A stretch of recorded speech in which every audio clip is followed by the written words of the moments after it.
Berkshire's retroactive reinsurance deal with AIG, which was the largest ever of its kind.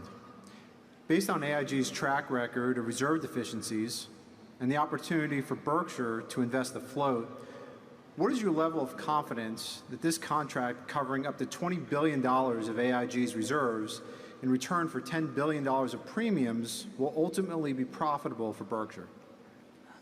Well, at the time we do every deal, I think it's smart. And then sometimes I find out otherwise as we go along. The deal, as Jay knows, but might be unfamiliar to many people, is that AIG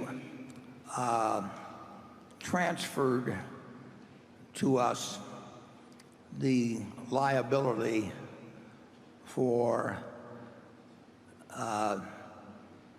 80% of $25 billion, excess of $25 billion. In other words, they had to pay the first $25 billion, and then on the next $25 billion, we had to pay 80% of what they paid, up to a limit of $20 billion, 80% of 25. And we got paid $10.2 billion for that. And this applies to their losses in many classes of business, written or earned before December 31st, 2015. So Ajit Jain, who has made a lot more money for Berkshire for you than I have, but he evaluates that sort of transaction. We talk about it a fair amount ourselves. I just find it interesting. I particularly find the $10.2 billion that they're going to give us interesting. And we come to the conclusion that we think we'll do well by getting $10.2 billion today with a maximum payout of $20 billion over some between now and Judgment Day on this large piece of business. AIG had very good reasons for doing this because their reserves had been under criticism, and this essentially probably it should have, I think, put to bed the question whether they were under-reserved on that business. And we get the $10.2 billion, and the question is how fast we pay out the money and how much money we pay out.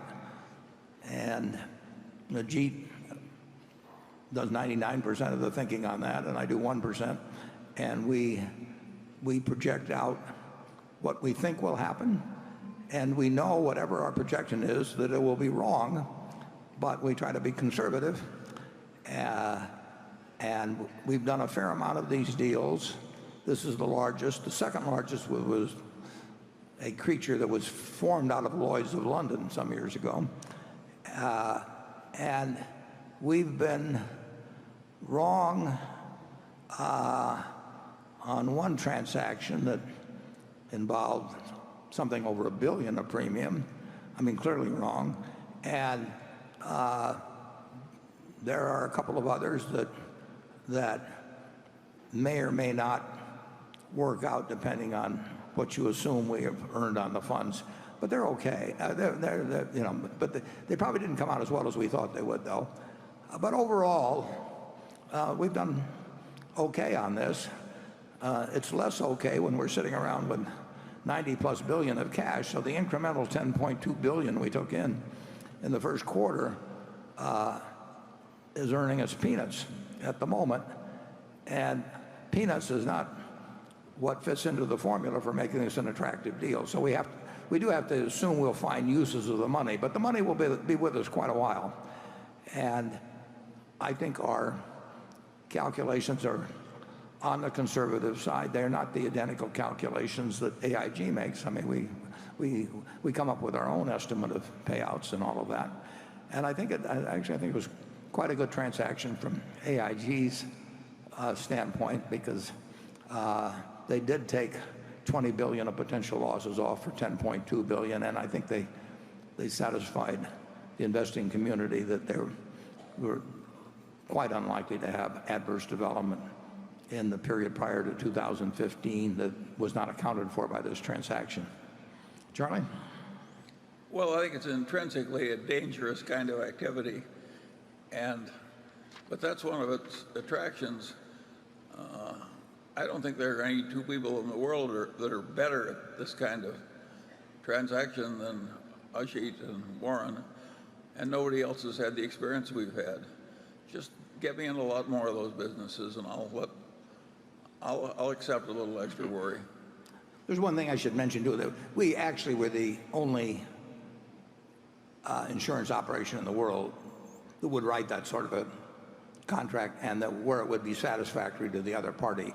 I mean, when somebody hands you $10.2 billion and says, I'm counting on you to pay $20 billion back, even if it's 50 years from now on the last dollar, there are very few people that they want to hand $10.2 billion to. So there's limited people on the other side. I mean, there's not that many people remotely that have that kind of size deal. Very few is a good expression. He means one.